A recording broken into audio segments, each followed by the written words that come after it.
Tribes பார்வையாளர்களுக்கு வணக்கம். இன்று நம்மோடு இணைந்துள்ள சிறப்பு விருந்தினர் இடதுசாரி செயல்பாட்டாளர் தோழர் நாதன் அவர்கள். வாருங்கள், அவரோடு உரையாடலாம். தோழர் வணக்கம். வணக்கம். தோழர், நேற்று மார்க்சிஸ்ட் கம்யூனிஸ்ட் கட்சியினுடைய மாநில செயலாளர் தோழர் சண்முகம் தீக்கதிரில் ஒரு நடுப்பக்க கட்டுரை எழுதியிருக்கிறாரு. புதிய அரசியல் சூழலும் மார்க்சிஸ்ட் கம்யூனிஸ்ட் கட்சியின் நிலைப்பாடும் அப்படின்ற தலைப்பில் ஒரு கட்டுரை எழுதியிருக்கிறாரு. அந்த கட்டுரையில் ஏன் நாங்கள் தமிழக வெற்றி கழகத்தை, விஜயை நாங்கள் ஆதரித்தோம், ஏற்கனவே புதிய தலைமுறையிலையும் இது தொடர்பான ஒரு விவாதம் தான். அதுலேயும் ஒரு 1.25 மணி நேரத்துக்கு மேலே ஐயுஎம்எல், விசிகே, சிபிஐ, சிபிஎம் எல்லாருமே ஒரு விளக்கத்தை கொடுத்துருந்தாங்க. அதே போல் நேற்றும் மீண்டும் ஒரு நீண்ட விளக்கத்தை சண்முகம் கொடுத்துருக்கிறாரு. அதில் அவர் குறிப்பிடுறாரு. என்ன சொல்கிறாருன்னா, 118 இடங்கள் இருந்தால் மட்டும்தான் ஆட்சி அமைக்க அழைக்க முடியும். இப்போ 113 காங்கிரஸ் கட்சி 5 சட்டமன்ற உறுப்பினர்கள் ஆதரவோடு 113ன்ற ஒரு எண்ணிக்கையை கொடுத்துருக்கிறீங்க. என்னால் ஆட்சி அமைக்க அழைப்பு எடுக்க முடியாது அப்படின்னு ஆளுநர் சொல்லிட்டாரு. அப்படிப்பட்ட சூழல்ல இப்படி ஆளுநர் சொல்லியிருக்கவே கூடாது, அது தவறு. அப்படிப்பட்ட சூழல்ல சிபிஎம் முன்னால் 3 வாய்ப்புகள் இருந்தது. ஒன்று தாவேகாவுக்கு ஆதரவு அளிப்பது, இன்னொன்று திமுக ஆதரவுடன் அதிமுக ஆட்சி அமைப்பதற்கு ஆதரவு அளிப்பது, மூன்றாவது எவரும் பெரும்பான்மையை நிரூபித்து ஆட்சி அமைக்கவில்லை என்றால் குடியரசுத் தலைவர் ஆட்சி அமையும், இல்லை என்றால் மீண்டும் ஒரு தேர்தலை எதிர்கொள்வது. இந்த 3 ஆப்ஷன் தான் எங்க முன்னாடி இருந்துச்சு. நாங்க பாஜக அதிமுக கூட்டணியை வீழ்த்த வேண்டும் அப்படின்றதான் எங்களுடைய முதன்மையான நோக்கம். அதை மக்கள் தேர்தலில் செஞ்சுட்டாங்க. அதிமுக திமுக ஆட்சி அது தேசிய ஜனநாயக கூட்டணியினுடைய ஒரு ஆட்சியாக தான் இருக்கும் அப்படின்ற ஒரு விமர்சனத்தை முன் வச்சு அது மக்களால் அதிமுகவும் பாஜகவும் நிராகரிக்கப்பட்டு விட்டது. அதனால திமுக ஆதரவுடன் அதிமுக ஆட்சியை நாங்கள் எப்படி ஆதரிக்க முடியும், அதனால்தான் தாவேகாவுக்கு ஆதரவு கொடுத்தோம் அப்படின்னு அவர் சொல்லிருக்கிறாரு. அந்த விளக்கம் சரிதான அவர் சொல்லி இருக்கிறது. இந்த விளக்கமே அடிப்படையில் சந்தர்ப்பவாதமானது. பிஜேபி என்டிஏ கூட்டணியினுடைய ஆட்சி வரக்கூடாது அப்படின்றதுக்காக தான் நாங்கள் ஆதரித்தோம் அப்படின்னு சொல்கிறாரு. அப்படி இருக்கும்போது விஜய் எதற்காக எஸ்பி வேலுமணி, சிவி சண்முகன் டீமை போய் பார்க்கணும்? அவர்கள் நம்பிக்கை தீர்மானத்தில் 25 எம்எல்ஏக்கள் எதற்காக ஆதரித்து ஓட்டு போட்டார்கள்? இதை பற்றி அந்த கட்டுரையில் எங்கேயுமே அவர் ரெஃபர் பண்ணலை. அப்படி ஒன்று நடந்ததை கூட அவர் சொல்லலை. அதனால தான் இது சந்தர்ப்பவாதமானது அப்படின்னு சொல்கிறேன். எஸ்பி வேலுமணி யார்? அதிமுகவோட ஆதரவை பெறுவதற்கு ஒரு தரப்பினுடைய ஆதரவை பெறுவதற்கு முன்னாடியே குதிரை பேரத்தை தொடங்கிடுறாங்க. ஆமா, காமராஜ் அமமுக எம்எல்ஏ. ஆமா, அது என்ன நடந்துச்சு அவரு எல்லாருமே பார்த்தோம். அதுவும் என்டிஏ கூட்டணி தான். ஆமா, குதிரை பேரத்தில் ஈடுபட்டார்கள்ன்றது ஒண்ணு. நான் சொல்ல வர்ற பாயிண்ட், இவர் சித்தாந்த ரீதியாக பிஜேபிக்கு எதிரான அணியாக நாங்கள் கருதுகிறோம்னு சொல்றாரு. அவர் சித்தாந்த ரீதியாக பிஜேபிக்கு எதிரான அணியா இருந்தால் எஸ்பி வேலுமணி பார்க்கணும். காமராஜாவது தனிப்பட்ட ஒரு எம்எல்ஏ, அவரை நீங்கள் ஒரு பேரம் பேசி காசு கொடுத்து வாங்கிட்டீங்கன்னு வச்சுக்குவோம். இந்த 25 எம்எல்ஏகளோட அதை விட பெரிய பேரம் இல்லையா? அதுவும் பிரச்சனை இல்லை. உங்களுடைய நீங்கள் சந்தர்ப்பமாக ஆட்சி அமைக்கணும்னு முடிவு பண்ணிட்டீங்க, அதுக்காக குதிரை பேரம் பண்ணுறீங்க. பிஜேபி பண்ணுது, நீங்களும் பண்ணுறீங்க. ஆனால் எஸ்பி வேலுமணி யார்? எஸ்பி வேலுமணி அமித்ஷாவோட ஆள், ஆர்எஸ்எஸோட ஆள், பிஜேபியோட ஆள். நேரடியாக பிஜேபி ஆர்எஸ்எஸ் ஹைகமாண்டோட தொடர்புடைய ஒரு ஆள்.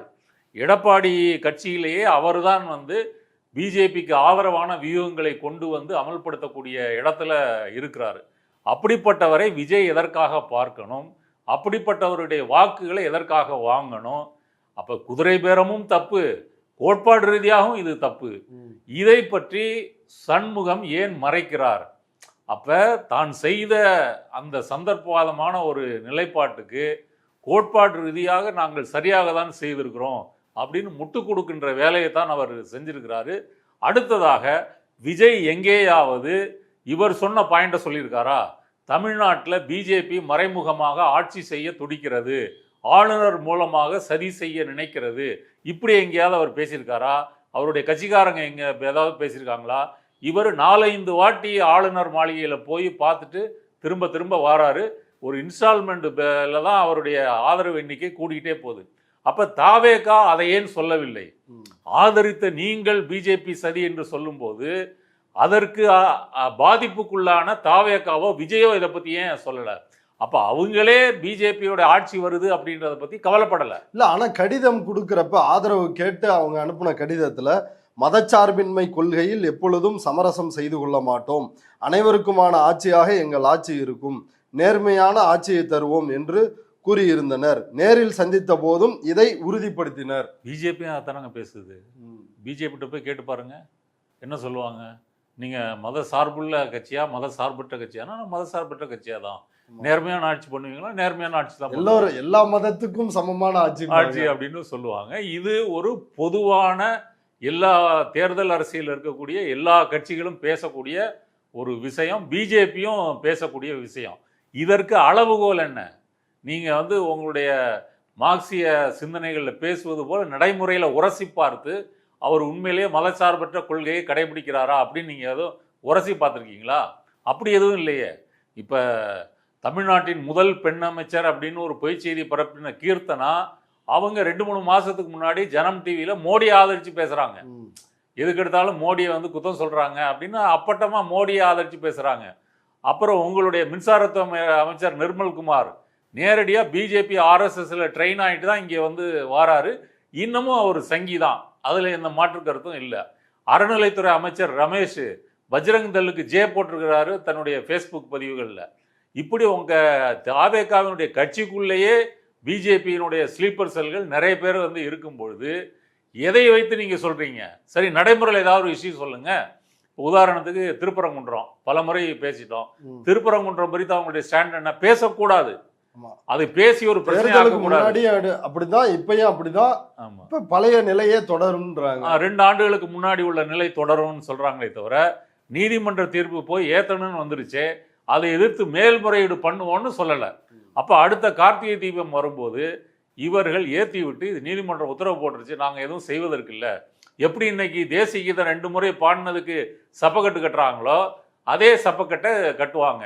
அப்போ நடைமுறையிலும் இவர்கள் பிஜேபியை எதிர்த்ததற்கான சுவடுகளோ ஆதாரங்களோ அறிக்கைகளோ நடைமுறையோ எதுவும் இல்லை. எதை வைத்து தோழர் சண்முகம் தாவேகாவை ஒரு பாசிச எதிர்ப்பு போராளியாக ஒரு பட்டம் கொடுக்கிறாரு? அப்போ தான் செய்த செயலை நியாயப்படுத்துறதுக்காக விஜயே நினைத்து பார்த்திராத அளவுக்கு ஒரு போராளி பட்டத்தை அவர் கொடுக்குறாரு. அவர் போராளியும் கிடையாது, பாசிசத்தை எதிர்ப்பவரும் கிடையாது. ஏங்க, தமிழ்தாய் வாழ்த்து பாடன்னு சொல்லி மோடிட்டு போய் மனு கொடுத்துட்டு வந்திருக்காருங்க. இதை என்னன்னு பாப்பீங்க? இது பெரிய அவமானம் இல்லை? ஆமா ஐயா, நாங்க எங்க ஊர்ல எங்க தமிழ்தாய் வாழ்த்து பாடிக்கிறோம், கொஞ்சம் கருணை காட்டுங்க, இரக்கம் காட்டுங்க அப்படின்னு கெஞ்சிட்டு வந்திருக்கிறாரு. அதுவும் மோடியும் பெருந்தன்மையோட ஓகே பாடிங்க, இதுல என்ன இருக்கு?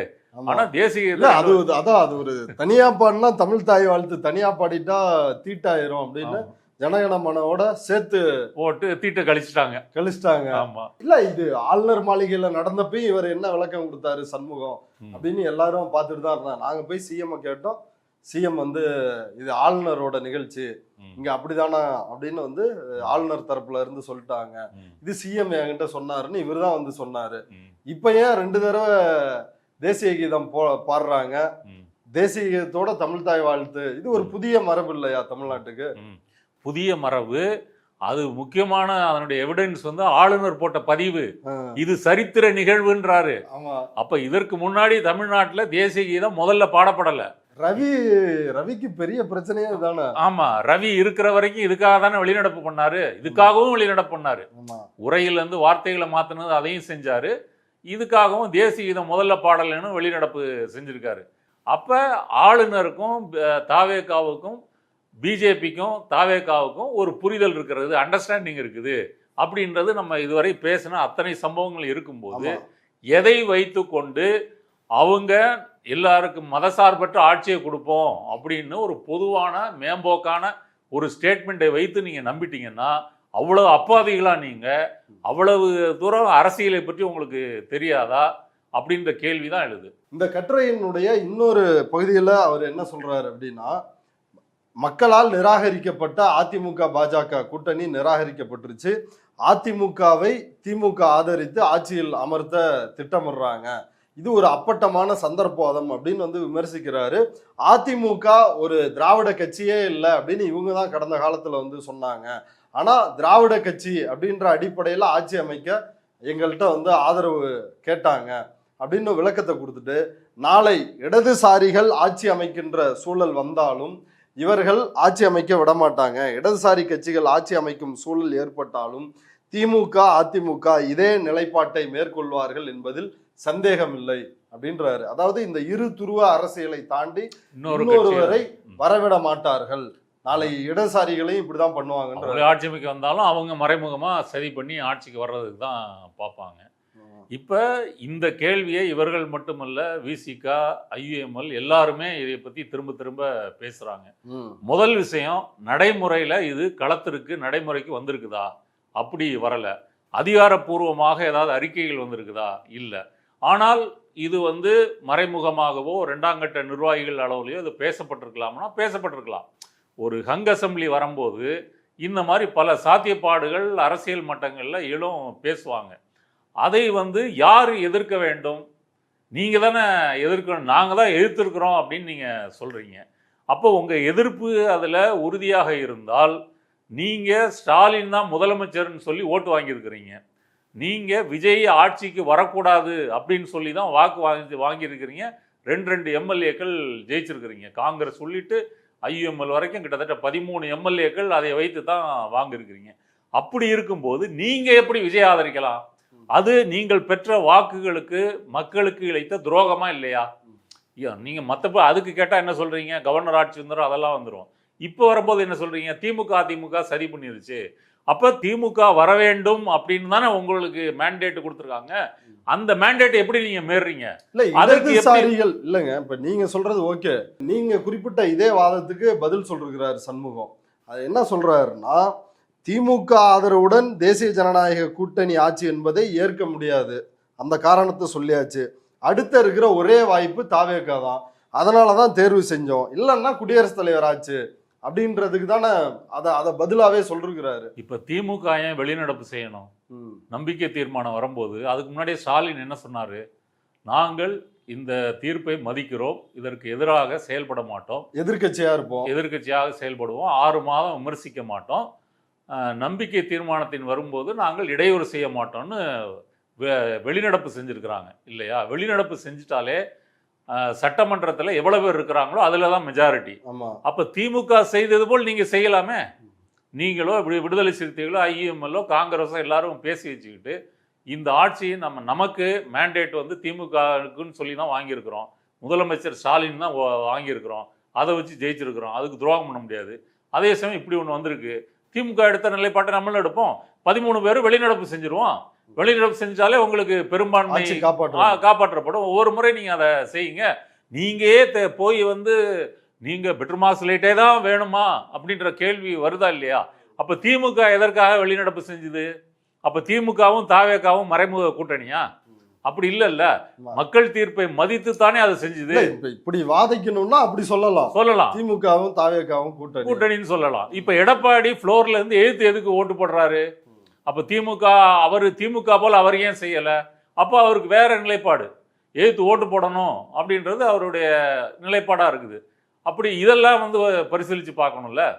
அப்ப நாளைக்கு இடதுசாரி கட்சிகளே ஆட்சி அமைக்கிற சூழல் வந்தாலும் இப்படிதான் திமுகவும் அதிமுகவும் செய்வாங்க, நம்மள ஆட்சிக்கு வர விடாம தடுப்பாங்கன்றாருல்ல. இது யூகங்களுக்கு பதில் சொல்ல முடியாது அப்படின்னு எல்லா அரசியல் கட்சி தலைவர்களும் ஒன்று சொல்லுவாங்கல்ல.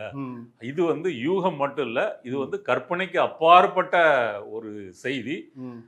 தமிழகத்துல கடந்த, அதாவது சுதந்திரம் பெற்ற போது கம்யூனிஸ்டுகள் தமிழ்நாட்டில் எதிர்கட்சிகளா இருந்தாங்க. அதன் பிறகு திமுக வருகிறது, அதிமுக எதிர்கட்சியா இருந்தப்போ பெரியார் ஆதரவு தெரிவித்தார். அந்த அளவுக்கு திராவிட இயக்கத்தோட ஆதரவு கம்யூனிஸ்ட் கட்சிகளுக்கு இருந்தது. இவங்களுடைய நிலைப்பாடுகளால பெரியார் இவங்களை வெறுத்தாரு. அப்புறம் திமுக மக்கள் கிட்ட நெருக்கமா போய் அணி திரட்டினது மாதிரி இவங்களால செய்ய முடியல. ஒரு கட்டத்துக்கு மேல இவர்கள் தேங்கி போய்விட்டார்கள். அதன் பிறகு என்னாச்சு? எம்ஜிஆர் கட்சி ஆரம்பிச்ச பிறகு இவர்கள் மாறி மாறி திமுக அதிமுக கூட்டணி தான் போயிட்டு இருந்தாங்க. இப்ப மறைந்த தோழர் நல்லக்கண்ணு இருக்கு இல்லையா, அவரெல்லாம் பரிதாபத்தோட போயஸ் தோட்டத்துல காத்திருந்த தருணங்கள்லாம் உண்டு. அவரு தாப்பாண்டியன் அதுக்கும் மேல தாப்பாண்டியன் ஜெயலலிதா அதிமுகவுக்கு நெருக்கமாகவே இருந்திருக்கிறாரு. அப்படி இருக்கும்போது நீங்க இந்த மாறி மாறி இந்த கட்சிகளுக்கெல்லாம் ஆதரவு கொடுத்துட்டு மக்கள் நல கூட்டணின்னு சொல்லி 16 தான் முயற்சி பண்ணீங்க இல்லையா, திமுக அதிமுகவுக்கு மாற்றுன்னு சொல்லி. அது சக்ஸஸ் ஆகலை.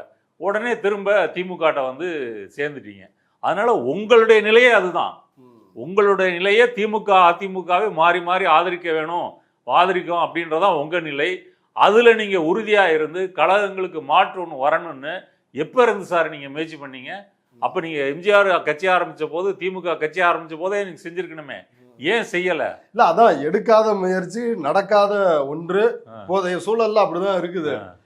நாளைக்கு எங்களுக்கே இப்படிதான் பண்ணுவாங்க அப்படின்னு இந்த அளவுக்கு ஏன் விஜய்க்காக இவர் குறுக்க பாயிறாரு? இப்போ சிபிஎம்முக்கு பாராளுமன்றத்துல 4 எம்பிக்கள் இருக்கிறாங்கன்னா அதுல அதிகபட்ச எம்பிக்களை அனுப்பியது தமிழ்நாடு. தமிழ்நாட்டில் தான் 2 பேர் போயிருக்கிறாங்க, சிபிஐக்கு 2 பேர் போயிருக்கிறாங்க. மற்ற மாநிலங்கள்லாம் உங்களுக்கு இந்த எண்ணிக்கை கிடைக்கல. ரெண்டையும் சேர்த்து பார்த்தா 4 எம்பிக்கள் தமிழ்நாட்டிலேருந்து உங்களுக்கு அனுப்பியிருக்கிறாங்க. இதற்கு காரணம் நீங்கள் திமுகவோட கூட்டணி வைத்ததுனால தான். அதன் மூலமாகத்தான் ஜெயிச்சு அனுப்பியிருக்கிறீங்க.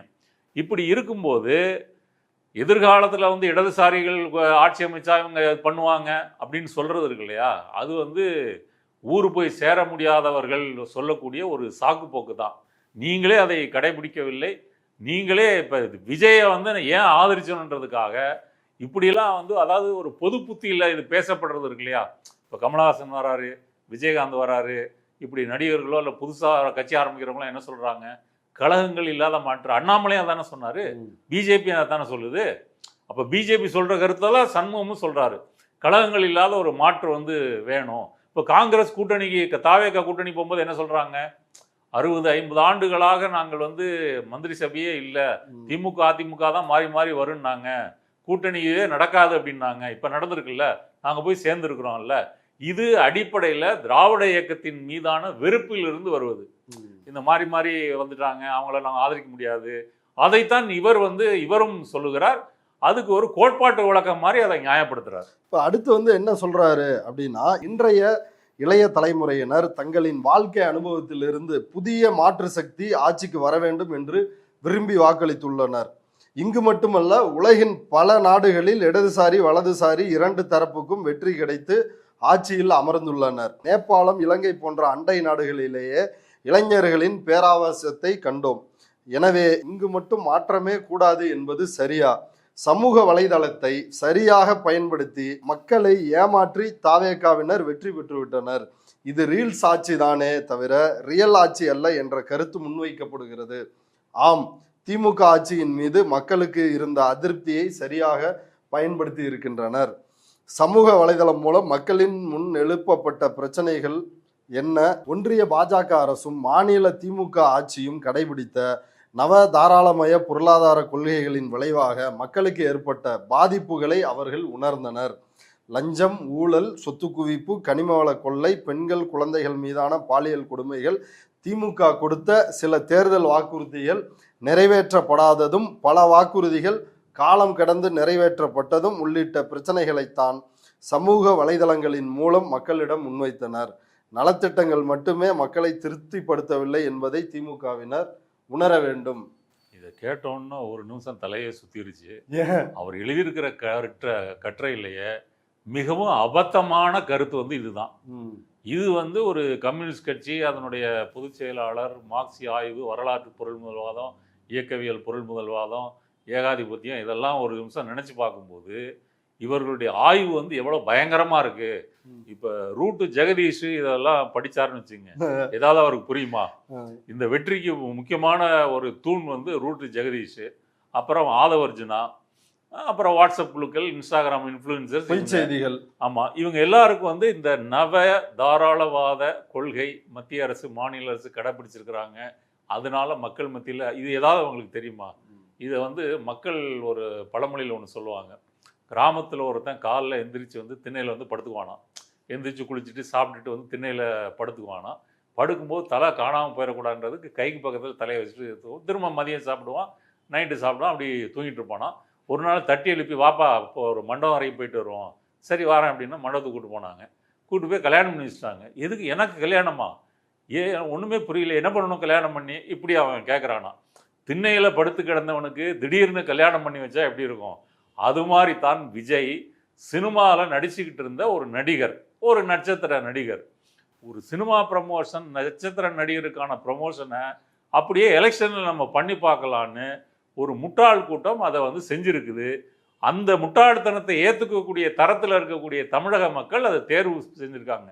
இதை தாண்டி விஜய் வெற்றி பெற்றதற்கு இவ்வளவு கோட்பாடு ரீதியான விளக்கம்லாம் இருக்கு இல்லையா, இது வந்து ரொம்ப அபத்தமானது மட்டுமல்ல, ஆபத்தானதும் கூட.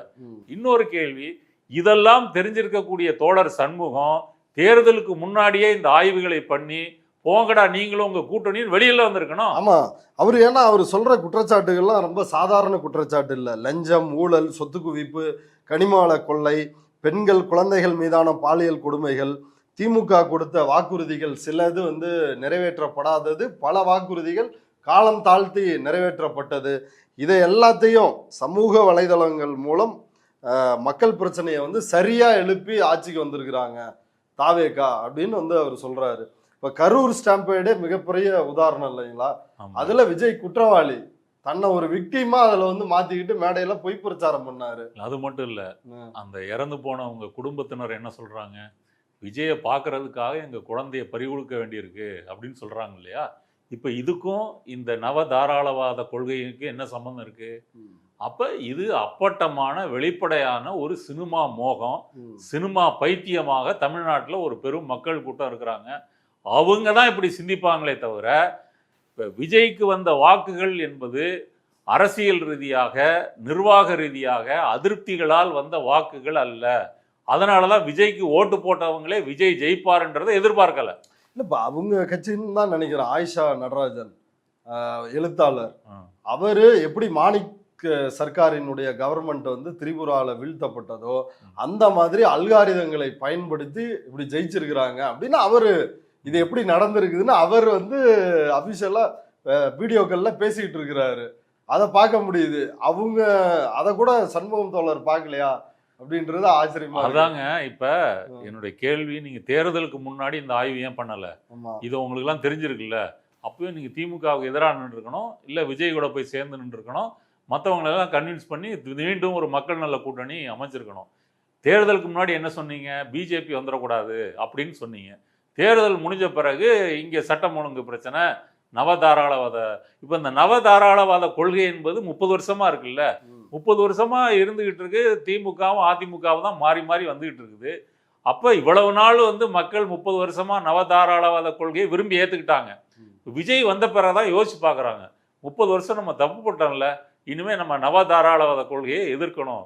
சொல்ல போனால் இந்த நவதாராளவாத பொருளாதார கொள்கை நீட்சியால் நடந்த அறிவியல் தொழில்நுட்ப புரட்சியில இந்த டிஜிட்டல் உலகம்னு ஒன்று வந்து, சமூக வலைத்தளங்கள்னு வந்து, அதில் டேட்டாக்களை வைத்து கொண்டு மக்களது மைண்டை வந்து மேனிப்புலேட் செய்யக்கூடிய அளவுக்கு இன்னைக்கு தேர்தல் மாறிவிட்டது. இந்த தேர்தல் முழுக்க முழுக்க திமுகவினுடைய ஊழல், கனிமவள கொள்கை, இதுல குறிப்பான ஆதாரங்கள் தரவுகளோட இவர்கள் மக்கள் மத்தியில் எங்கேயும் பிரச்சாரம் பண்ணி பொதுக்கூட்டமெல்லாம் போடலை. ஒரு பொருளே ஆழமோ இல்லாத ஒரு திமுக வெறுப்பு. திமுக தீய சக்தி, தாவேகா தூய சக்தி, ஒரு ரைமிங் பஞ்சு டைலாக்காக தான் சொன்னாங்களே தவிர, அப்புறம் இவர்கள் போய் சேர்ந்த அந்த பிரிவினர் இருக்காங்க இல்லையா, முதல் தலைமுறை வாக்காளர்கள், பெண்கள், இந்த மாதிரி ஒரு அரசியலற்ற பிரிவினர், அவங்கள டார்கெட் பண்ணி இவர்களுடைய நீசை வந்து கொண்டு போயிருக்கிறாங்க. அதுல பலவும் பொய் செய்திகள். இப்ப கரூர் சொன்னீங்க, விஜயனுடைய வெற்றியே ஒரு நவதாராளமயத்தின் அதனுடைய வெளிப்பாடு. நவதாராளவாத கொள்கை உருவாக்கிய அறிவியல் தொழில்நுட்ப புரட்சி, அதனுடைய டிஜிட்டல் உலகம், அதனுடைய சமூக வலைத்தளங்கள், அதுல மேனிப்புலேட் செய்து அடைந்த வெற்றி தான் இது. கரூர் ஸ்டாம்பேடுக்கு இப்ப என்ன சொன்னாங்க விஜய் கட்சிக்காரங்க, இது திமுகவினுடைய சதி, செந்தில் பாலாஜியின் ஆட்கள் வந்துட்டாங்க, மயக்க மருந்து ஸ்ப்ரே அடிச்சாங்க, கத்தியால குத்துனாங்க, எப்படி அவர் கரெக்டா 10 நிமிஷத்துல ஹாஸ்பிட்டலுக்கு போனாரு. கரூருக்கு ஸ்டாலின் எங்களை போகவே விட மாட்டாரு. வந்து 41 நாள் ஆச்சு, போகலையா? உங்க ஆட்சி தானே வந்திருக்கு. 1000 போலீஸை பாதுகாப்பு போட்டு இங்க சென்னையில இருந்து போட்டுடலாமே, சென்னையில இருந்து கரூர் வரைக்கும் ரோட்டில் நிக்க வச்சு போயிட்டு வந்துடலாமே. அப்ப விஜய் வெற்றி பெற்றதுதான் இந்த நவதாராளவாத கொள்கையினுடைய ஆக மோசமான வெளிப்பாடு. திமுக அதிமுகலாம் அவ்வளவு மோசம் இல்லை, விஜயோட வெற்றியோட ஒப்பிடும்போது அது அவ்வளோ மோசம் இல்லை. விஜய் தான் அதில் ரொம்ப டேஞ்சர். அந்த டேஞ்சரை போய் நவதாராளவாத கொள்கை மக்களுக்கான ஒரு கோபம் எழுச்சி அப்படின்னு சொல்றது, தொப்பிக்காக தலையா தலைக்காக தொப்பியா அப்படின்னா சண்முகம் தோழர் வந்து தொப்பிக்காக தலையை வெட்டுறாரு. ஒரு தொப்பி வச்சிருக்கிறாரு, அந்த மார்க்சிய தொப்பி. அந்த மார்க்சிய தொப்பி போட்டு பார்க்குறாரு, தலை சரியில்லை. உடனே தலையை வெட்டிட்டு வேற தலையை தேட போறாரு. அந்த மாதிரி இருக்கு இந்த ஆபத்தான அபத்தமான விளக்கம். அடுத்ததாக நவதாராளவாத இந்த பொருளாதார கொள்கை இந்தியாவுக்கு அமுல்படுத்தினதே காங்கிரஸ் கட்சி தான். நரசிம்மராவ் காலத்தில் அமுல்படுத்தினாங்க. அதுக்கு முன்னாடி ராஜீவ் காலத்தில் கொஞ்சம் கொஞ்சமாக பண்ணாங்க. நரசிம்மராவ் காலத்தில் முழுமையாக அறிவிச்சிட்டாங்க. மன்மோகன் சிங் காலத்தில் வேகம் எடுத்தது. மன்மோகன் சிங் இது வந்து ரொம்ப வேகத்தோட செய்யலைன்னா மோடியை கொண்டு வராங்க ஆளும் வர்க்கம். இப்படி இருக்கும்போது சிதம்பரம் இந்த நவ தாராளவாத கொள்கையினுடைய ஒன் ஆஃப் த சிற்பிஸ், அந்த சிற்பி என்ன சொல்றாரு, அவரும் இதே பாயிண்ட் எல்லாம் சொல்லி விஜயை ஆதரிக்கிறார். அவர் சொல்லியிருக்கிற ஒரு பாயிண்ட் என்னன்னா, இந்த குதிரை பேரத்துக்கு அவர் கொடுத்துருக்கிற விளக்கம், வட இந்திய மாநிலங்களில் பிஜேபி வந்து அந்த எம்எல்ஏ எம்பிக்கள் பதவிகளோட 2/3 கொண்டு வந்து சேர்த்துக்கிறாங்க. தமிழ்நாட்டில் அப்படி நடக்கலை, அவங்க எம்எல்ஏ பதவியை ராஜினாமா பண்ணிட்டு தானே வந்து சேர்றாங்க அப்படின்னு நியாயப்படுத்துறாரு. அப்போ குதிரை பேரத்தில் 2 குதிரை பேரம் இருக்குது. ஒன்று நைட்டு நடக்கும், ஒன்று பகலில் நடக்கும். பிஜேபி பண்ணுறது வந்து பகலில் நடக்கிறது. காங்கிரஸ் சிதம்பரம் சொல்லக்கூடிய அந்த நிகழ்வு என்பது நைட்டு நடக்கக்கூடிய குதிரை பேரம், யாருக்கும் தெரியாது. அப்படித்தானே தவிர இவர்கள் மக்களுடைய அந்த முடிவுக்கு துரோகம் இழைத்து விட்டு மீண்டும் ஒரு தேர்தலை வம்படியாக வரவழைத்து விட்டு விஜய்கிட்ட தாவே காட்ட ஒரு டீல் பேசிட்டு பண ரீதியாக, பொருளாதார ரீதியாக, அதிகார ரீதியாக ஏதோ ஒரு ஒப்பந்தங்களை போட்டுக்கொண்டு அந்த குதிரை பேரத்தின் மூலமாகத்தான் விலைக்கு வாங்கப்பட்டு ராஜினாமா பண்ணிட்டு தாவேக்காலையும் சேர்றாங்க. இப்போதைக்கு 4-5 ஆயிருக்கு, வருங்காலத்தில் இன்னும் அதிகரிக்கும். இதுக்கு பின்னாடி லாட்ரி மாஃபியாவினுடைய வேலையும் இருக்குது. இந்த அப்பட்டமான குதிரை பேரத்தை வந்து அவரும் நியாயப்படுத்துகிறார். அதே போல இளைஞர்கள் மாற்றத்தை விரும்புகிறார்கள், அது இந்த தத்துவ வழக்கம் அவரும் சொல்லுகிறார்கள். அப்போதிலிருந்து என்ன தெரியுதுன்னா, நவதாராளவாத கொள்கையின் சிற்பியும் சரி, அதை எதிர்க்கின்ற சிபிஎம்மும் சரி, ஒரே நேர்கோட்டில் விஜய் ரசிகர்கள் ஆயிட்டாங்க.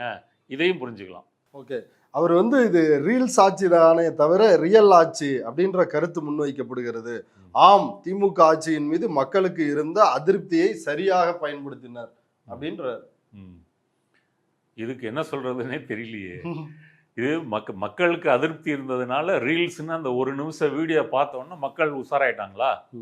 அப்ப நான் எதுக்கு கேட்குறேன், எதுக்கு நீங்க தீக்கதிர் நடத்துறீங்க, எதற்கு நீங்கள் டிவி டிபேட்ல போய் வந்து அப்படி பேசுறீங்க, எதற்கு பொதுக்கூட்டம்லாம் போட்டு நீங்க வந்து பேசிட்டு இருக்கிறீங்க, எதற்காக அணிகளுக்கு மார்க்சிய வகுப்பு, வரலாற்று பொருள் முதல்வாதம், தாஸ் கேபிட்டல், மூலதனம்லாம் சொல்லி கொடுக்குறேங்க. பேசாமல் விஜயோட ரீல்ஸ் எடுத்து போட்டிங்கனாலே மக்கள் மத்தியில் வந்து அதிருப்தி, கோபம், இந்த அரசை மாற்ற வேண்டும்னு வந்துடும் இல்லை? அப்போ மார்க்சியத்தை விட விஜயிசம் வந்து ஒரு சிறந்த தத்துவம் என்பது போது அந்த வழிமுறைக்கு போகலாமே. ஏன் நீங்கள் பழைய இதில் இருந்துகிட்டு இருக்கிறீங்க? இனிமேல் அப்போ வந்து இதுலேருந்து எனக்கு என்ன தோணுதுன்னா, தோழர் சண்முகம் தலைமையில் சிபிஎம் கட்சி இனிமேல் என்ன செய்ய போகிறாங்கன்னா, பழைய அந்த நடைமுறைகள்லாம் ஒழித்து விட்டு விஜய் கட்சி எப்படி செய்கிறதோ, இன்ஸ்டாவில் எல்லா தோழர்கள் இன்ஸ்டாகிராம் போங்க, எல்லாரும் 1 நிமிஷம் ரீல்ஸ் போடுங்க, ரீல்ஸ் போட்டு அதை வாட்ஸ்அப்பில் ஷேர் பண்ணுங்கள். இது பண்ணிங்கனாலே போதும், நம்ம வந்து அரசியலில் வந்து மக்கள் கருத்தை மாற்றி அமைச்சிடலாம் அப்படின்னு அவர் வந்து பண்ணணும்.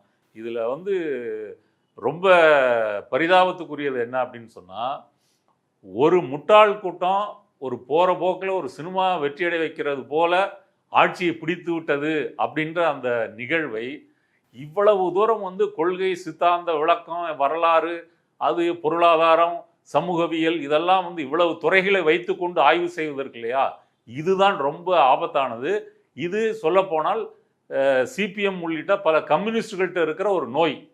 ஒருத்தன் வந்து சிம்பிளாக ஒரு நடக்கிற ஒரு விஷயத்துக்கு இவ்வளவு தத்துவம் மூலம் பூசி ஆதரிக்க வேண்டிய நிலைமை இருக்கு இல்லையா, அதுதான் வந்து இவர்களுக்கும் மார்க்சியத்துக்கும் சம்பந்தம் இல்லை அப்படின்றத காட்டுது. ஒன்றிய பாஜக அரசும் மாநில திமுக ஆட்சியும் கடைபிடித்த நவ தாராளமய பொருளாதார கொள்கைகளின் விளைவாக மக்களுக்கு ஏற்பட்ட பாதிப்புகள் அதை உணர்ந்தார்கள் அப்படின்னு சொல்றாரு. அப்படின்னா இப்ப இவங்க கேரளாவில் இவங்களோட கவர்மெண்ட் தான் இருந்துச்சு, சிபிஎம் சிபிஐ 2 பேரும் சேர்ந்து தான் அங்க ஆட்சியை நடத்தினாங்க. இப்ப அங்க பினராயி விஜயனுடைய கொள்கை என்ன? பினராயி விஜயனுடைய கொள்கை முதலாளித்துவ கொள்கைகள், இதே புதிய பொருளாதார கொள்கைகளை ஆதரிப்பது தான். அவர் தனியார் பல்கலைக்கழகங்கள் கொண்டு வந்ததாக இருக்கட்டும், விழிஞ்சத்தில் அதானி துறைமுகத்தை கொண்டு வந்ததாக இருக்கட்டும், பல விஷயங்கள் முதலாளித்துவ கொள்கை தான். ரெண்டாவது, இந்தியா முழுவதும் நீங்கள் மத்திய அரசிலிருந்து மாநில அரசுகள் வரைக்கும் இந்த முதலாளித்துவ கொள்கைகளை அமல்படுத்துகின்ற அரசாகத்தான் இருக்க முடியும். நீங்கள் இந்த முதலாளித்துவ சிஸ்டத்துக்கு எதிராக போட்டி போடுறீங்க அப்படின்னா இந்த தேர்தலே நீங்கள் பங்கேற்க முடியாது. நீங்கள் இப்போ தேர்தலில் பங்கேற்கிறீங்க அப்படின்னு சொன்னால் உங்களுக்கு வரக்கூடிய ஃபண்டு, நீங்கள் என்ன செய்யலாம், எல்லாமே வந்து அரசியல் சட்டத்திற்கும் இந்த சிஸ்டத்திற்கும் உட்பட்டது. இதில் இருக்கக்கூடிய ஐஏஎஸ் ஐபிஎஸ் அதிகாரிகள் தான், அவர்கள் மூலமாகத்தான் இதை நீங்கள் வந்து செய்கிறீங்க. அதிகபட்சம் சில சமூக நல திட்டங்களை நீங்கள் செய்ய முடியுமே தவிர, அடிப்படையில் நீங்கள் வந்து தனியார் மயத்துக்கு எதிராகவோ வெளிநாட்டு நிறுவனங்களுக்கு எதிராகவோ எதுவும் உங்களால் செய்ய முடியாது. இப்போ மன்மோகன் சிங் இருக்கு, அது தனியார் பல்கலைக்கழக சட்ட மசோதா அதை நிறைவேற்றின பிறகு கேரளாவினுடைய உயர்கல்வித்துறை அமைச்சர் பிந்து அதான பேட்டியாவே கொடுத்தாங்க. உலகம் வந்து மாறிட்டு இருக்கு, ஆமா, குளோபலைசேஷன் உலகமயம் ஆயிருச்சு, அதனால வந்து நம்ம மாத்திக்கிட்டு தான் ஆகணும், காலத்திற்கு ஏற்ற போல முடிவுகளை மாற்றிக்கொள்ளணும் அப்படின்னு விளக்கம் கொடுத்துருக்காங்க. இல்ல சிங்கூர் நந்திகிராம் எடுத்துக்கங்க, டாடாவினுடைய நானோக்கர் வேண்டாம், அங்க இருக்கக்கூடிய நல்ல விவசாயம் நடக்கக்கூடிய நிலங்கள்லாம் வந்து அழிஞ்சு போன மக்கள் போராடுறாங்க. ஆனால் அப்போ அதை கொண்டு வர வேண்டும், நானோக்கார் கொண்டு வர வேண்டும் என்று ஆதரித்தது யாரு? சிபிஎம் அரசாங்கம் தானே. அதுக்கு பிறகு அந்த போராட்டங்கள் நடந்த பிறகு அவர் குஜராத்துக்கு போறாரு. குஜராத்தில் மோடி அவருக்கு ஆலை அமைச்சு கொடுக்குறாரு. அப்போ இந்த சிஸ்டத்தில் இருந்து கொண்டு இந்த தேர்தலில் பங்கேற்று கொண்டு இந்த முதலாளித்துவ அரசாங்கங்களை அமைத்து அதே கொள்கையில் நீங்களும் அமல்படுத்தி விட்டு இன்னைக்கு வந்து இந்த நவதாராளவாத கொள்கை அப்புறம் இதெல்லாம் வந்து பேசுறது இருக்குல்ல. அப்போ சைனா யாரு? இப்போ சீனா என்று சொல்லக்கூடிய நாடு வந்து அங்கே முதலாளித்துவம் கொடிகட்டி பறக்கிறது இல்லையா? இப்போ அமெரிக்காவுக்கு போட்டி போடக்கூடிய அளவில் சீனாவினுடைய பொருளாதாரமும் எல்லாமே இருக்குது. அது ஒரு முதலாளித்துவ நாடு தான். இப்போ சீனாவை நீங்கள் என்ன சொல்கிறீங்க? அப்போ சீனாவை சோசியலிச நாடு, கம்யூனிஸ்ட் இருக்கக்கூடிய நாடுன்னு ஆதரிச்சிட்டு இருக்கிறீங்க. இதுக்கு உங்களுடைய விளக்கம் என்ன? அப்போ இந்தியாவாக இருந்தாலும் சரி, சைனாவாக இருந்தாலும் சரி, இவர்கள் முதலாளித்துவத்தை ஏற்றுக்கொண்டு தான் வேலை செய்கிறார்கள். ஆனால் இந்த முதலாளித்துவம், சோசியலிசம், இந்த மாதிரியான ஒரு கோட்பாட்டு சண்டைகள்லாம் என்னவென்றே தெரியாத ஒரு தற்குறி கூட்டம் தமிழ்நாட்டை கைப்பற்றி இருக்கிறது. அந்த தற்குறி கூட்டத்திற்கு ஒரு தத்துவ விளக்கம் கொடுத்து முட்டு கொடுக்கறது இருக்கு இல்லையா, அதுல வந்து கம்யூனிஸ்டுகள் கைதேர்ந்தவர்கள். இப்போ எம்ஜிஆருக்கு வந்து கல்யாண சுந்தரம் என்ன பண்ணாரு? அதே வேலையை இன்னைக்கு சண்முகம் விஜய்க்கு செஞ்சுட்டு இருக்கிறார். ஓகே, ஒரு மீண்டும் வரலாறு திரும்புது. ஓகே, இப்போ நீங்க வந்து பேச்சுக்கு பேச்சு நடிகர் அப்படின்னு வந்து குறிப்பிட்டு உச்ச நட்சத்திரம் இப்படிதான் ஒரு சினிமாவில் பண்றதை கொண்டு வந்து அரசியலில் பண்ணிட்டாரு, ஒரு பட ப்ரமோஷன் மாதிரி பண்ணிட்டாங்க அப்படின்னு நீங்க சொல்றீங்க. அதற்கு தோழர் சண்முகம் எழுதியிருக்கிறாரு, விஜய் ஒரு நடிகர் என்ற அளவுகோலை வைத்துத்தான் அவருக்கு அரசியல் ஆட்சி என்றால் தெரியுமா என்று கேட்பது. என்டி ராமாராவ், எம்ஜிஆர் போன்றவர்கள் ஆட்சி அமைத்த போதும் இதே விமர்சனங்கள் முன்வைக்கப்பட்டன. மக்களிடம் இந்த விமர்சனம் எடுபடவில்லை என்பதுதான் அனுபவம். அவர்கள் புதிது முன் அனுபவம் இல்லை என்பது உண்மைதான். ஆனால் மக்கள் தங்களை நம்பி தேர்ந்தெடுத்திருக்கும் நிலையில் அதை தக்க வைத்து கொள்ள வேண்டும் என்ற அக்கறை மற்றவர்களை விட அவர்களுக்கு கூடுதலாக இருக்கும். எனவே மக்கள் நம்பிக்கையை தக்க வைக்க நல்ல முறையில் ஆட்சியை நடத்த வேண்டும் என்ற அக்கறையுடன் கற்றுக்கொள்வார்கள் என்று கருதுகிறோம். மோடியும் மக்கள் தானே தேர்ந்தெடுத்தாங்க. ஒரு வாட்டி இல்லை, 3 வாட்டி தேர்ந்தெடுத்திருக்காங்களே. அப்போ மோடிக்கு கம்யூனிஸ்ட் கட்சி, மார்க்சிஸ்ட் கம்யூனிஸ்ட் கட்சி ஏன் ஆதரவு தெரிவிக்கல? மக்கள் தீர்ப்புக்கு நீங்கள் தலைவணங்கணும்ல. இந்தியா முழுக்க மக்கள் ஓட்டு போட்டு மோடியை பிரதமராக தேர்ந்தெடுத்திருக்கிறாங்க. பிஜேபி ஆளுங்கட்சியாக வச்சிருக்கிறாங்க. எதற்காக பிஜேபி நீங்கள் எதிர்க்கிறீங்க? இல்லை, எனக்கு இந்த போர்ஷனை வந்து படிக்கிறப்ப தான் எனக்கு ஒன்று தோணுது. இப்போ விஜய் கற்றுக்குவார், என்டி ராமாராவ், எம்ஜிஆர் இந்த ஆட்சி காலங்கள்லாம் எவ்வளோ கொடூரமாக இருந்துச்சு எம்ஜிஆரோட ஆட்சி அப்படின்றது எல்லாருக்குமே தெரியும். நம்மளே பல முறை பேசி இருக்கிறோம். இப்போ இந்த மாதிரி இவரும் வந்து கற்றுக்குவார் அப்படின்னு இவர் சொல்வதன் மூலமா இப்போ மகேந்திரன் வந்து நேரடியாக கட்சியில் இணைஞ்சு தாவேக்கால இணைஞ்சிட்டாரு, சண்முகம் தோழர் அப்படி இணையிலையோ அப்படின்ற ஒரு கேள்வி வருது. இல்லை, இதுக்கு முன்னாடியே நம்ம பேசியிருக்கோம். விசிகா, கம்யூனிஸ்ட் கட்சிகள், இவங்கெல்லாம் ஐஎம்எல், இவங்கெல்லாம் தாவேகா கூட்டணியை ஆதரிக்கிறாங்க அப்படின்னு சொன்னாலே இவர்கள் தங்கள் கேடர் பேஸ்டு பார்ட்டியை வந்து அழித்து விட்டு தங்களுடைய தொண்டர்களை, அரசியல் மயப்படுத்தப்பட்ட தொண்டர்களை ரசிகர்களாக தட்டில் வைத்து விஜய்க்கு கொடுக்குறாங்க. அதுதான் இன்னைக்கு சி மகேந்திரன் செஞ்சிருக்காரு. அவர் பேட்டியெல்லாம் பாருங்க. இவர்கள் சாதியை ஒழித்து விட்டார்கள், இளைஞர்கள் பணத்தை ஒழித்து, ஊழல், பணம் வாங்காம ஒரு புரட்சியை உருவாக்கி இருக்கிறாங்க, இப்படியெல்லாம் ஒரு நற்சான்றிதழ் கொடுக்குறாரு. ஆனால் வீரபாண்டியன் என்ன இல்ல சொல்றாரு, அதுதான் ஏற்கனவே அந்த உண்மைகள்லாம் வெளில வந்துருச்சு. இவங்க ஒரு ஜாதியும் ஒழிக்கல. ஒன்னும் ஆமா எதுவும் எல்லா கிடையாது. இடத்துலயும் சாதி பார்த்து தான் வேட்பாளர் வச்சிருக்கிறாங்க. போட்டிருக்காங்கன்னு. திருச்செங்கோட்டில் வந்து பணம் கொடுத்துருக்குறாங்க, வில்லிவாக்கத்தில் கொடுத்துருக்குறாங்க, பல இடங்கள்ல முடிஞ்ச வரைக்கும் கொடுத்துருக்குறாங்க, சில இடங்கள் முடியலைன்னா கொடுக்கல. இப்போ தாவேகா கட்சியினர் அந்த தொண்டர்கள் யாரு, அந்த வேட்பாளர்கள் யாருன்னு விஜய்க்கும் தெரியாது, அந்த தொகுதிக்கு மக்களுக்கும் தெரியாது. இப்படி தான் அவர்கள் ஜெயிச்சு வந்திருக்கிறாங்க. இந்த வேட்பாளர்கள் மேலே வந்து கிரிமினல் குற்ற வழக்கு, அந்த சதவீதம் 40% எம்எல்ஏக்கள் மேலே வழக்கு இருக்குது. அதில் சாதி வெறியர்கள் இருக்கிறாங்க, ஜோசிய மூட நம்பிக்கையை பரப்பக்கூடியவங்க இருக்கிறாங்க, அப்புறம் கஞ்சா கேஸில் உள்ளே போயிட்டு வந்தவங்க இருக்கிறாங்க. இப்போ அப்புறம் வந்து என்னது அந்த தஞ்சாவூர் எம்எல்ஏ தண்ணியை போட்டு ஆடின பழைய வீடியோக்கள்லாம் வந்து வந்திருக்குது. இதுதான் இவங்களுடைய யதார்த்தம். இப்போ சி மகேந்திரன் வந்து விலகி சேர்ந்திருக்கிறாரு, இவங்க கட்சியோட போய் சேர்ந்துட்டாங்க. அவர் தனிநபராக சேர்ந்திருக்கிறாரு. எதுக்கு நீ தனித்தனியாக போய் சேர்ந்துக்கிட்டோன்னு சொல்லி சிபிஎம் கட்சியே மொத்தமாக அவர் தாவேகாவோட சேர்த்துட்டாரு அப்படின்றது தான். மொத்தத்தில் எனக்கு தோன்றது என்ன அப்படின்னு சொன்னால், ஒரு தற்குறி கூட்டத்தை அவங்க வந்து மக்களை ஏமாற்றி ஜெயிச்சதை இப்படி ஒரு பயங்கரமான ஒரு மார்க்சி ஆய்வு செய்து சப்பை கட்டு கட்டணும் அப்படின்னு சொன்னால் ஒரு கடுமையான ஒரு முட்டாள்தனம் வேணும். அது வந்து தோழர் சண்முகத்துக்கு நிறையவே இருக்குது. ஆனால் கம்யூனிஸ்ட் கட்சியில் இருக்கக்கூடிய எல்லோரும் இந்த நிலையை ஏற்க மாட்டார்கள். பலரும் நம்மளுடைய கருத்தை பேசுகிறாங்க, தனிப்பட்ட முறையில் சொல்கிறாங்க, அப்படி உள்ளவங்களும் இருக்கிறாங்க. அவர்கள் இதை வெளிப்படையாக பேச வேண்டும். இவ்வளவு பாலியல் குற்றங்கள் இத்தனை நடந்திருக்குது, இவங்க ஒரு ஏமாற்றி பொய்யான நெரேட்டிவ்ல ஆட்சியை பிடிச்சிட்டு இப்படி அட்டூழியம் பண்றாங்கன்றதும் இந்த கட்டுரையில வந்து இல்ல. இன்னொரு அம்சம் நான் வந்து என்ன கருதுறேன் அப்படின்னா, இப்ப திமுக அதிமுக சேர்ந்து ஆட்சி அமைக்க முயற்சித்தார்கள் அப்படின்றத வலுவா சொல்றாரு. இப்ப விசிக தலைவர் திருமாவளவன் அந்த முடிவுக்கு உடன்பட்டு தானே வந்து காத்திருந்தார். இது எல்லாருக்குமே தெரிஞ்ச ஒரு ஓப்பன் சீக்ரெட்டா இருக்குது. ஏன் அந்த போர்ஷனுக்குள்ள போக மாட்டுறாரு? தங்களோட மக்கள் நல கூட்டணி 2.0 அப்படின்றதுனால அதெல்லாம் ஜகஜம் அப்படின்னு அனுமதிக்கிறார். இப்ப இது குற்றம் அப்படின்னா அதுவும் குற்றம்.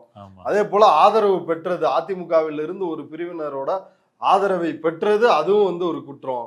இப்ப அவங்க ஒன்றும் தனிச்சு அதுக்கு பிறகு விஜயபாஸ்கர் அவர் போய் சேரணும்னு அவருடைய ஆதரவாளர்கள்லாம் டிவிகேவில் அவர் இணைய வேண்டும்னு தீர்மானம் போட்டுட்டு இருக்கிறாங்க. இத்தனையும் ஏற்கனவே 4 பேர் சேர்ந்துட்டாங்க. இது எதை குறித்தும் இவர் பேச மாட்டாரு. ஆமா, இப்ப இடைத்தேர்தல் நடக்கும்போது இவங்க யாருக்கு ஆதரவளிப்பாங்க? இந்த குதிரை அதுதான் தெளிவா சொல்லிட்டாரு. விஜய் கத்துக்குவாருங்க, அதான் கத்துக்கிட்டு இருக்காரு. இப்பவே டே 1ல இருந்தே குதிரை பேரத்தை கத்துக்கிட்டாரு. எங்க இருந்து என்ன டீல் பேசி வந்து அதிமுகல இருந்து எம்எல்ஏக்களை கொண்டு வரணும் அப்படின்றத கத்துக்கிட்டாரு. நிர்வாகிகள் அங்கங்க எப்படி மாமூல் வாங்குறது ஆளுங்கட்சியை வச்சு அப்படின்றத அவங்க கத்துக்கிட்டாங்க. இப்படி பல செய்திகள் வருது. அதிகாரத்தை வைத்துக்கொண்டு பெண்களுக்கு தொந்தரவு கொடுக்கறது அதையும் அவர்கள் கற்றுக்கொண்டார்கள். இது எல்லாமே இந்த ஒரு மாசத்துல நடந்திருக்கும் போது தோழர் சண்முகம் வந்து விஜய் வந்து இனிமேல் போகிற காலத்தில் வந்து கற்றுக்குவார் அப்படின்னு இருக்கு இல்லையா, அவர் அந்த பொய் செய்திகளை சொல்லி நீங்கள் சொன்னது போல் அல்காரியத்தை வைத்துக்கொண்டு அவர் ஏற்கனவே ஜெயிச்சு முடிச்சிட்டாரு. இந்த மக்களுக்கு என்ன வேணும், என்ன நியூஸ் கொண்டு போகணும், ஒரு நம்மளை பற்றி எதிர்த்து பிரச்சாரம் பண்ணுறாங்கன்னா என்ன பதில் சொல்லணும், எல்லாம் அவங்க அப் டு டேட்டாக இருக்கிறாங்க. அதை வந்து தோழர் சண்முகம் கற்றுக்கொண்டு தனது கட்சியை மாற்றி அவர்களோட வந்து சேர்த்துக்கிட்டா, இது ஏன் இவர் அமைச்சரவையில் சேரலை? இவ்வளவு பேசுறாருல, இவ்வளவெல்லாம் விஜய்க்கும் தாவேகாவுக்கும் முட்டு கொடுக்குறவரு, சிபிஎம்மும் ஆளுக்கு ஒரு அமைச்சர் கிடைச்சிருக்கலாமே, நீங்க அதை போய் செஞ்சிருக்கலாமே. ஒருவேளை விஜயும் நவ தாராளவாத பொருளாதார கொள்கை. ஆனா இவருக்கு ஒரு வாய்ப்பு இருக்குல்ல. இரண்டு கம்யூனிஸ்ட் விசிகாவோட நிலைப்பாடு என்னன்னு தெரியல. 2 கம்யூனிஸ்ட் கட்சிகளாலையும் கண்டிப்பா இப்ப தூய்மை பணியாளர் இப்ப போன ஆட்சியில் அப்படி ஹோல்டு இவங்களுக்கு இல்ல. இவங்க ஒரு கூட்டணி கட்சி மட்டும்தான். திமுகவே அதுக்கு மேல ஒரு கூட்டணி கட்சின்றதை தாண்டி அவங்கள நிர்பந்தப்படுத்த முடியாது. 12 மணி நேரம் வேலை திட்டம் அதுக்கெல்லாம் பண்ணாங்க இல்ல பண்ணாங்க. அதுக்கு மேல இந்த ஆட்சியே நம்ம வெளில வந்துட்டா விழுந்துரும் அப்படின்ற ஒரு நிலைமை போன தடவை இல்ல. ஆனா இந்த முறை வந்து அப்படி ஒரு நிலைமை இவங்களுக்கு இருக்குது. இவர்கள் இப்ப தூய்மை பணியாளர் விவகாரத்திலோ இப்ப இந்த பிரச்சனைகள் தானே, இதெல்லாம் ஒரு கணிசமான காரணம்னு நான் கருதுறேன். இப்ப சென்னையில ஒரு பின்னடைவுக்கு வந்ததுக்கெல்லாம் இப்ப இந்த மாதிரி விவகாரங்களில் தனியார் மையத்தை ஒழிப்பதற்கு இவர்கள் நடவடிக்கை எடுப்பாங்களா அப்படின்னா அதுக்கான அசூரன்ஸும் இதுல இல்ல. இந்த கட்டுரையில அவர் வந்து என்ன சொல்றாரு அப்படின்னா, நல்ல திட்டங்களை வரவேற்போம், தவறு செய்தால் எதிர்த்து போராடுவோம். போராடுறதுன்னா அதுதான் போன ஆட்சியிலே பண்ணிட்டீங்களா? இன்னைக்கு இந்த அரசு உங்களால தான் இருக்கு. இந்த அரசு நவதாராளவாத கொள்கையை கடைபிடிக்காது அப்படின்னு அசூரன்ஸ் கொடுக்கணும். அந்த உறுதிமொழி ஏன் கொடுக்க முடியல? அப்ப நீங்க சொன்ன காரணம் பொய்ன்னு ஆயிருது இல்ல. ஆமா, அதே போல மறைமுகமா 5 ஆண்டு ஆதரவு ஆமா அப்படின்றதையும் சொல்லிடுறாரு. ஆதரவுன்னு சொல்லிடுறாரு. ஆதரவும் கொடுத்துட்டு இருக்கிறாரு. என்ன ஒரு அமைச்சரவைன்னு வந்தா ஒரு கூட்டு பொறுப்பு வந்துடும், அதனால நாங்க ஏதாவது தப்பு நடந்துச்சுன்னா அந்த சுமையை சுமக்க வேண்டியிருக்கும், அதுக்காக சேரலன்னு புதிய தலைமுறை கூட்டத்தில் சொன்னாரு. திரும்ப என்ன சொல்றாரு? வெளியில இருந்து ஆதரவுன்னா ஒரு சந்தேகத்தோட ஆதரவு, உள்ள போனா அது ஒரு மரியாதையான ஆதரவு, விசுவாசமான ஆதரவு, அதனால அமைச்சரவையில் சேர்ந்து ஆதரிக்கிறோம் இப்படின்னு 2 பேரும் 2 விளக்கம் சொல்லியிருக்கிறாங்க. எது உண்மை இதுல தெரியல. இதுல கே பாலகிருஷ்ணன் அவர் ரிசல்ட்டுக்கு ஒரு நாளைக்கு முன்னாடியே வெளிப்படையா சொல்லிட்டாரு. அவருக்கு திமுக மேல இருந்த அதிருப்தியை சொல்லிட்டாரு. அது ஒரு வரவேற்கக்கூடிய ஒரு நாணயமான அப்ரோச்சா தெரியுது. எங்களை இப்படி பண்ணிட்டீங்க, சீட்டு தரல, ஒழுங்கா நடத்தல அப்படின்னு அவர் வெளிப்படையா சொல்லிட்டாரு. இவர் படிப்படியா ஸ்டெப் பை ஸ்டெப்பா இதுல சொல்லிருக்கிறாரு.